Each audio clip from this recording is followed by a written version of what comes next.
बेगूसराय गोलीकांड के खुलासे का दावा।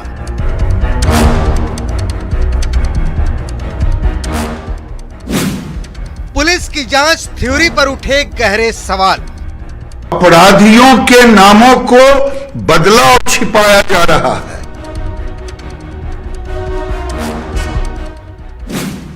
गोलीकांड का पर्दाफाश या लीपापोती।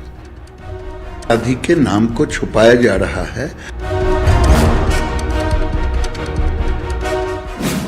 कौन था बंदूकबाजों का असली बॉस? आई नो हूँ। आप ये बता नहीं सकते? अभी नहीं बताएंगे। क्या कुछ छुपा रही है पुलिस? ये प्रेस को नहीं बताई जा सकती इस समय।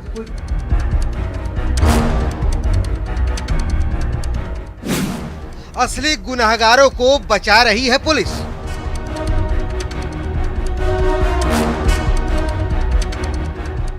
क्या बेगूसराय गोलीकांड की जांच में झोल है? किसी तरह से जनता के गुस्से को शांत करने के लिए कुछ लोगों को गिरफ्तार कर जनता के सामने पेश कर दिया गया। बेगूसराय गोलीकांड की जांच पर सबसे बड़ा खुलासा।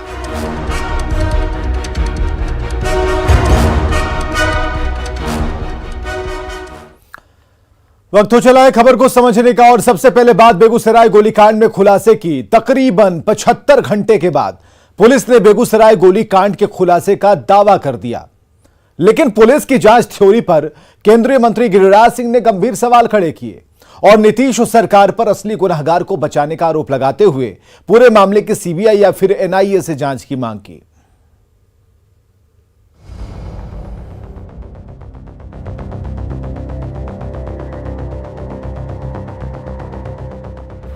क्या बेगूसराय गोलीकांड का पर्दाफाश हो गया? अपराधी के नाम को छुपाया जा रहा है। क्या बेगूसराय गोलीकांड की जांच में झोल है? आज गोलीकांड नहीं, ये एक आतंकी हमला था। क्या बेगूसराय गोलीकांड आतंकी घटना थी? के नामों को बदला और छिपाया जा रहा है। ये सवाल इसलिए क्योंकि बेगूसराय गोलीकांड की जांच में केंद्रीय मंत्री गिरिराज सिंह ने लीपापोती का आरोप लगाया है और दावा किया है कि गोलीकांड के असल गुनहगारों को बचाने की कोशिश हो रही है। तथ्यों को छुपाने का काम किया जा रहा है और तथ्यों को छुपा करके तुष्टीकरण की जा रही है। असली अपराधी के नाम को छुपाया जा रहा है। अब जरूरत है इस कांड में, ये महज गोली कांड नहीं, ये एक आतंकी हमला था। गिरिराज सिंह ने बेगूसराय गोलीकांड को आतंकी घटना करार दिया है और इसकी जांच सीबीआई या एनआईए से कराने की मांग की है। उसमें भी एक वर्ग के लोग ही आतंकी हमले किए थे। अब इसकी जांच, अगर मुख्यमंत्री दूध का दूध पानी का पानी करना चाह रहे हैं, लिपापोती नहीं करना चाहते हैं, तो इसकी जांच सीबीआई से होनी चाहिए, एनआईए से होनी चाहिए, जिसमें देश को सच पता चल सके। नहीं तो ये तुष्टीकरण के तहत अपराधियों को छुपा रहे हैं। असली अपराधी कौन है? गिरिराज सिंह के आरोपों पर जब मुख्यमंत्री नीतीश कुमार से सवाल किया गया तो उन्होंने गिरिराज के आरोपों को बेवजह बता दिया। कौन क्या वो लोग बोलते हैं उसका कोई मतलब है नहीं, कोई मतलब नहीं। देखिए ना, वो सब तो जान लीजिए, उन लोगों को कोई लेना देना नहीं है किसी चीज से, वो तो ऐसे ही बोलते रहना है। दरअसल मंगलवार को 4 बदमाशों ने बेगूसराय को गोलियों से थर्रा दिया था। पुलिस का दावा है कि 2 बाइक पर सवार इन्हीं 4 बंदूकबाजों ने बछवाड़ा से शुरू होकर तकरीबन 30 किलोमीटर तक ताबड़तोड़ गोलियां चलाई थी और 10 लोगों को गोली मार दी थी, जिसमें 31 साल के चंदन की मौके पर ही मौत हो गई थी। बेगूसराय गोलीकांड के 85 घंटे के बाद पुलिस ने गोलीकांड का पर्दाफाश करने का दावा किया है। पुलिस सब कुछ बता भी रही है, लेकिन ऐसा लगता है कि बहुत कुछ छुपा भी रही है। आई नो हूँ। आप ये बता नहीं सकते? मतलब अभी नहीं बताएंगे, अभी नहीं बताएंगे, ये अनुसंधान का विषय है। पटना से न्यूज 18 के लिए रवि एस नारायण और रांची से दिवाकर तिवारी की रिपोर्ट। खबर समझिए कि बिहार पुलिस की जांच के सवाल क्यों उठ रहे हैं। मंगलवार की शाम को बेगूसराय में फायरिंग हुई थी और पुलिस ने पहले कहा कि एक बाइक पर 2 गोलीबाज थे। चंद घंटे बाद पुलिस ने 4 गोलीबाजों का दावा किया। तस्वीरें सामने आ गई। पहले 2 संदिग्धों का सीसीटीवी फुटेज जारी किया गया, दूसरे दिन 4 संदिग्धों का सीसीटीवी फुटेज जारी किया गया और दोनों सीसीटीवी फुटेज में अलग अलग चेहरे थे। पुलिस ने किसने गोली चलाई यह नहीं बताया, लाइनर कौन था यह नहीं बताया। 4 आरोपियों के अलावे भी कोई है क्या? गोलीबाजों को कोई कंट्रोल कर रहा था? आरोपी नागा हमले के वक्त ढाबे पर कैसे बैठा हुआ था? आरोपी हिस्ट्री शीटर थे तो आजाद कैसे थे? कई सवाल खड़े हो रहे हैं। हालांकि यह कहा जा रहा है कि अनुसंधान का विषय है, अभी इस प्रेस कॉन्फ्रेंस में नहीं बताएंगे। ठीक है, इंतजार करते हैं जब वो बता दें। सुशील मोदी ने बेगूसराय गोलीकांड मामले में पुलिस की कार्रवाई पर सवाल उठाते हुए सीबीआई से मामले की जांच कराने की मांग की। सुशील मोदी ने वीडियो जारी कर आरोप लगाया कि पुलिस के बयान से ऐसा लगता है कि जल्दबाजी में किसी तरह से जनता के गुस्से को शांत करने के लिए कुछ लोगों को गिरफ्तार किया गया है। पिछले दिनों बेगूसराय के अंदर जो गोलीकांड हुआ जिसमें एक व्यक्ति की मौत हो गई और 10 लोग घायल हो गए, उस पूरे मामले पर आज एसपी बेगूसराय और एडीजी मुख्यालय की जो प्रेस कॉन्फ्रेंस हुई है उसमें भारी विरोधाभास, कॉन्ट्रडिक्शन दिखाई पड़ता है, अस्पष्टता है। ऐसा लगता है कि जल्दबाजी में किसी तरह से जनता के गुस्से को शांत करने के लिए कुछ लोगों को गिरफ्तार कर जनता के सामने पेश कर दिया गया ताकि मामला शांत हो जाए। इस पूरे जांच से हम संतुष्ट नहीं हैं, इसलिए मांग करते कि इस पूरे मामले की जांच सीबीआई से कराई जाए। तो सुशील मोदी ने जांच का सवाल उठाया तो ललन सिंह ने ट्वीट कर सुशील मोदी को करारा जवाब दिया। ट्वीट कर ललन सिंह ने लिखा कि सुशील जी, आपके वक्तव्य से स्पष्ट हो रहा है, सही अपराधियों के पकड़े जाने से आप लोगों को डर सता रहा है, कहीं पूरी साजिश बेनकाब ना हो जाए, इसलिए अपने तोता सीबीआई से जांच की मांग कर रहे हैं। चिंता मत करें, पुलिस प्रशासन पूरी निष्पक्षता से जांच कर रही है, साजिश का खुलासा होगा।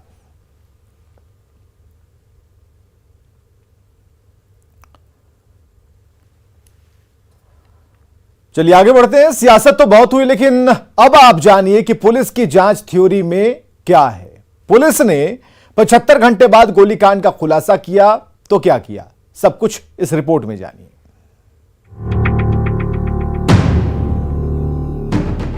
घटना के चौथे दिन पुलिस ने बेगूसराय गोलीकांड का खुलासा कर दिया। पुलिस ने बेगूसराय गोलीकांड के 4 आरोपियों की गिरफ्तारी की और गिरफ्तार आरोपियों के पास से पिस्टल, बाइक और कपड़े भी जब्त किए। गोलीकांड में गिरफ्तार 4 आरोपियों के नाम हैं बेगूसराय के बिहट का रहने वाला चुनचुन कुमार उर्फ सत्यजीत, हाजीपुर का रहने वाला सुमित, बेगूसराय के बिहट का रहने वाला केशव उर्फ नागा और बेगूसराय का ही रहने वाला युवराज सिंह उर्फ सोनू। 4 अभियुक्तों को गिरफ्तार किया। इसके अलावा मैं बता दूं, उसने इस घटना में प्रयुक्त 2 देशी पिस्तौल और 5 कारतूस भी बरामद कर लिए हैं। घटना में जो मोटरसाइकिल प्रयोग में लाई गई थी वो मोटरसाइकिल भी गिरफ्तार कर ली है। पुलिस ने बेगूसराय गोलीकांड के खुलासे का दावा तो कर दिया, लेकिन पुलिस की थ्योरी पर कई सवाल उठ रहे हैं। सवाल नंबर 1, क्या ये वही अपराधी हैं जो सीसीटीवी में दिख रहे हैं? जब ये सवाल एडीजी मुख्यालय से पूछा गया तो उन्होंने साफ साफ कह दिया कि नहीं बताएंगे। 4 में से किसने गोली चलाई? ये अभी अनुसंधान का विषय है। जब चार्जशीट दाखिल होगी सभी का रोल, सभी की जो कड़ी है वो आपको स्पष्ट कर दी जाएगी। सवाल नंबर 2, गोली किसने चलाई? एक तरफ पुलिस कह रही है कि उन्होंने सबूतों के आधार पर आरोपियों को गिरफ्तार किया है, लेकिन जब सवाल पूछा जाता है कि गोली किसने चलाई तो एडीजी कहते हैं कि सबूत होगा तो बताएंगे। उन्होंने इतना बताया लेकिन ये नहीं बताया किसने गोली चलाई। अभी ये आपको नहीं बताया जा सकता, ये पुलिस के अनुसंधान का विषय। तीसरा सवाल, क्या केशव उर्फ नागा गोली चलाने वालों में शामिल था? क्योंकि उसके घर वाले आरोप लगा रहे हैं कि घटना के समय वो कहीं और था। पुलिस इस सवाल पर जांच की बात कह रही है। मैंने आपको वो जानकारी दी है। बेगूसराय पुलिस ने इस मामले में 4 अभियुक्तों को उनकी संलिप्तता पाते हुए गिरफ्तार किया है और आगे कॉन्स्पिरेसी, इस मकसद, इस पूरी घटना के पीछे और क्या क्या चीजें छुपी हुई हैं उसका हम लोग उद्भेदन करेंगे। पुलिस का दावा है कि गोली दहशत फैलाने के लिए चलाई गई और किसी खास व्यक्ति ने गोली चलाने का आदेश दिया था। तो चौथा सवाल ये है कि किसने गोली चलाने का आदेश दिया। पुलिस उसका भी नाम नहीं बता रही है। और हमको कहा गया कि आप इसमें दहशत फैलाते हुए ऐसे ऐसे गोली चलाते हुए जाएं। ये प्रेस को नहीं बताई जा सकती। यानी पुलिस ने बेगूसराय गोलीकांड का खुलासा तो कर दिया, लेकिन कई सवालों के जवाब नहीं दिए। सवाल है कि जब सीसीटीवी फुटेज में दिख रहे लोगों के कपड़े पुलिस ने बरामद कर लिए, फिर ये क्यों नहीं बता रही है कि गोली किसने चलाई। पुलिस दावे के साथ ये क्यों नहीं बता पा रही है कि जिन लोगों की गिरफ्तारी हुई ये वही लोग हैं जो सीसीटीवी फुटेज में दिख रहे हैं। न्यूज़ 18 के लिए पटना से संजय कुमार और बेगूसराय से संतोष कुमार की रिपोर्ट। बेगूसराय गोलीकांड का खुलासा तो हो गया, लेकिन अब आप मंगलवार से लेकर शुक्रवार तक इस पूरे मामले में क्या क्या हुआ इसे विस्तार से जानिए। बेगूसराय की सड़कों पर मंगलवार शाम 5 बजे के करीब गोलीबारी हुई। 2 बाइक पर सवार 4 बदमाशों ने ताबड़तोड़ फायरिंग की। नेशनल हाईवे 28 पर बदमाशों ने फायरिंग की और करते गए। 4 थाना क्षेत्रों से निकलते हुए 30 किलोमीटर तक अपराधियों ने यह सफर तय किया फायरिंग करते हुए। बदमाशों ने 40 मिनट तक राह चलते 10 लोगों को गोली मारी और इस गोलीबारी में 31 साल के चंदन कुमार की मौत हो गई। आरोपियों की धरपकड़ के लिए 3 टीमें बनाई गई। पटना, समस्तीपुर, खगड़िया, नालंदा, लखीसराय, जमुई, इन सभी जगहों पर नाकेबंदी की गई। पुलिस की लापरवाही को देखते हुए 7 पुलिसकर्मियों को सस्पेंड भी किया गया। सीएम नीतीश ने डीजीपी से घटना की पूरी जानकारी ली। वारदात के 27 घंटों बाद पुलिस ने अपराधियों की तस्वीर जारी की। 2 बाइक पर 4 लोग सवार थे और यही तस्वीर सामने आई। बदमाशों की सूचना देने वालों को पुलिस ने इनाम की भी घोषणा कर दी। जो सूचना देंगे उन्हें इनाम मिलेगा। और वारदात के 2 दिन बाद पुलिस को घटनास्थल से मिलता है एक गोली का खोखा।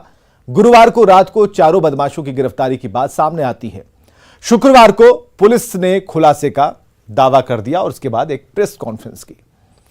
बेगूसराय गोलीकांड के मुद्दे पर केंद्रीय मंत्री गिरिराज सिंह और नीतीश कुमार आमने सामने हैं। 2 दिन पहले नीतीश कुमार ने बेगूसराय गोलीकांड को जाति से जोड़ा था, लेकिन दूसरे दिन सीएम ने कहा कि उन्होंने स्थानीय लोगों से मिली जानकारी के आधार पर यह बात कही। सीएम के इस बयान पर गिरिराज सिंह ने तीखा प्रहार किया। आपने जातीय रंग दिया इस मामले को, उसके बाद जातीय रंग की घटना थी और कहीं न कहीं जांच भी प्रभावित होगी। का है तो वहाँ का आदमी जो बोल रहा था तो ही ना हमसे पूछे तो बोल दिए कि उस इलाकवा में जहाँ भी हुआ, आज जिसको मार दिया वो कौन था, लेकिन घायल हुआ है उसमें तो विभिन्न जातियों के भी लोग हैं। छी छी छी, डूब के मर जाना चाहिए। ये मुख्यमंत्री हैं कि गांव के राही हैं जो लोगों ने बताया। इनकी तंत्र है, इनका तंत्र है, इनका तंत्र फेल कर गया था क्या जो गांव के लोगों ने, स्थानीय लोगों ने बताया? किसको गुमराह कर रहे हैं? पटना में अपराधियों ने एक महिला से दिन दहाड़े 10 लाख रुपए लूट लिए। वारदात दीघा आशियाना रोड की है। महिला रुपए लेकर जा रही थी और इसी दौरान अपराधियों ने रुपए से भरा बैग छीन लिया। पुलिस को इस मामले में अब तक कोई सुराग हाथ नहीं लगा है। राजधानी पटना में एक बार फिर से कोढ़ा गिरोह सक्रिय हो गया है। महज 2 दिनों पहले यानी 14 सितंबर को पटना के पौष इलाके इनकम टैक्स गोलंबर पर एक रेलवे कर्मी से कोढ़ा गिरोह ने 2 लाख रुपए झपट लिए थे। और आज एक बार फिर से ये दीघा आशियाना रोड है, ठीक हमारे पीछे ये दीघा आशियाना रोड है जिस पर हर वक्त गाड़ियों का आना जाना लगा रहता है। और यहीं पर शाम में एक महिला 10 लाख रुपए लेकर पैदल ही जा रही थी, जो शास्त्री नगर इलाके की रहने वाली हैं। और कोढ़ा गिरोह इनके साथ लग गया था जब ये बैंक से पैसे निकाल कर जा रही थी और इनका बैग जो है वो काट लिया गया। बैग का हैंडल इनके पास रह गया और बैग अपराधी अपने साथ ले गए, जिसमें 10 लाख रुपए जमा थे। ये रोड जो है काफ़ी कह सकते हैं इसको कि हर वक्त यहाँ पर आवाजाही बनी रहती है और व्यस्तम सड़कों में से एक सड़क है ये। और इसके बावजूद यहाँ पर 10 लाख रुपए ले गए अपराधी। कोढ़ा गिरोह कहने को कटिहार का एक गिरोह है, लेकिन इसका विस्तार धीरे धीरे बहुत राज्यों में होने लगा। पश्चिम बंगाल, झारखंड, छत्तीसगढ़, तमाम ऐसे राज्यों में इसका विस्तार हो गया है। और कोढ़ा गिरोह पटना पुलिस के लिए एक बड़ी चुनौती बनता दिख रहा है। और ये राजीव नगर थाना है जहां घटना के बाद से पुलिस इस पूरे मामले की छानबीन में जुटी हुई है, उद्भेदन में लगी हुई है। और यह घटना एक सबक भी है राजधानी पटना के लोगों के लिए। आप सतर्क हो जाएं, होशियार हो जाएं, क्योंकि पलक झपकते ही कोढ़ा गिरोह जो है वो आपकी गाढ़ी कमाई लूट लेगा। आप का जो पैसा है वह इस तरीके से ले जाएगा कि आपको पता भी नहीं चले। 10 लाख रुपया कोई मामूली रकम नहीं होती। वो भी एक महिला आई थी, आप अकेले नहीं आए इतनी भारी भरकम अगर राशि निकालने जा रहे हैं तो। और निश्चित तौर पर हर वक्त चौकन्ना रहें, सतर्क रहें, नहीं तो कोढ़ा गिरोह जो पटना में फिलहाल सक्रिय दिख रहा है आपकी गाड़ी कमाई लूट ले जाएगा। संजय कुमार, न्यूज़ 18 पटना। और अब बात झारखंड की। झारखंड में खतियान पर सियासत गर्म हो गई है। सत्ताधारी गठबंधन के अंदर से ही विरोध की आवाज उठ रही है, जिसे बीजेपी हवा देने की कोशिश में है।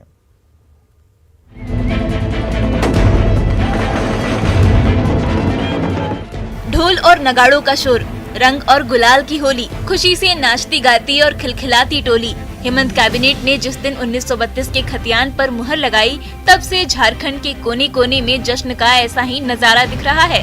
कहीं रैली निकल रही है तो कहीं मांदर बज रहे हैं।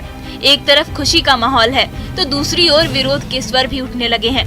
सत्ताधारी कांग्रेस के अंदर से भी आवाज आ रही है। पार्टी सबकी बातें सुनने को तैयार है। तो मधुपुरा जी ने एक अपनी बात रखी है।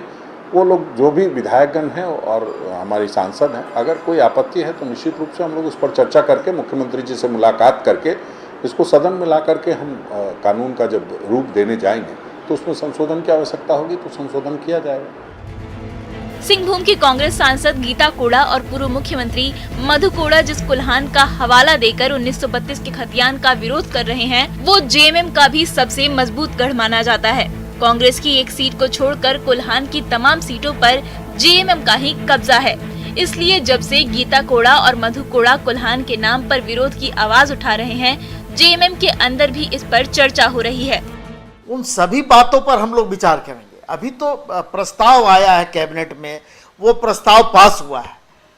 अभी मामला तो बहुत हम समझते हैं कि आगे भी है, विधानसभा में ये रखा जाएगा। हेमंत सरकार ने 1932 के खतियान के साथ साथ 27% ओबीसी रिजर्वेशन को मंजूरी देकर बड़ा दांव खेला है, पर बीजेपी इससे घबराने की बजाय दोनों मुद्दों पर सत्ताधारी गठबंधन के अंदर उठ रही आवाज को हवा देने की कोशिश में है। कांग्रेस की ही तो गीता कोड़ा जी हैं जो इसका विरोध कर रही हैं। कांग्रेस के ही पूर्णिमा नीरज सिंह जी हैं, विधायक हैं, वो इसका विरोध कर रही हैं, तो कंफ्यूज तो कांग्रेस है।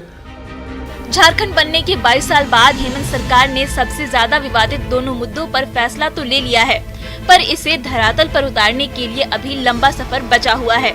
अविनाश कुमार, न्यूज़ 18 रांची। गोपालगंज के मॉडल सदर अस्पताल में पानी घुस गया तो बगहा का एसपी ऑफिस पानी पानी हो गया। खगड़िया में कोसी और बागमती नदी के किनारे कटाव से इलाके के लोग डरे हुए हैं।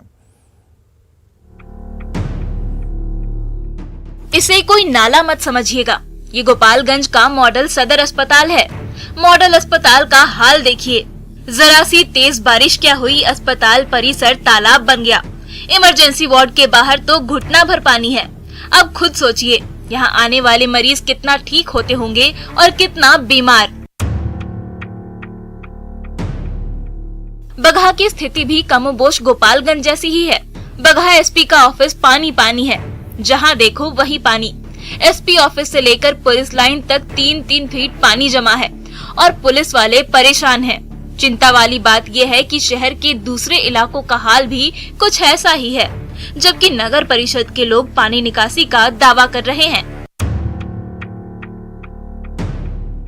ये तो शहरों का हाल है, अब जरा ग्रामीण इलाकों की तस्वीर देख लीजिए। खगड़िया में कोसी और बागमती नदी के किनारे पर कटाव से इलाके के लोग दहशत में हैं। बेलदौर और चौथम प्रखंड में हो रहे कटाव से ग्रामीण खौफजदा हैं। कटाव की इस तस्वीर को देखकर समझा जा सकता है कि किस तरह से बागमती नदी से हो रहे कटाव ने रौद्र रूप धारण कर लिया है। अब इसे कुदरत का कहर कहे या बिहार के लोगों की नियति। जहाँ बारिश होती है वहाँ भी बर्बादी होती है और जहाँ नहीं होती वहाँ भी बर्बादी। न्यूज़ 18 के लिए गोपालगंज से गोविंद, बगहा से मुन्ना राज और खगड़िया से दिग्विजय की रिपोर्ट। और खबरें लगातार जारी हैं, बने रहिए।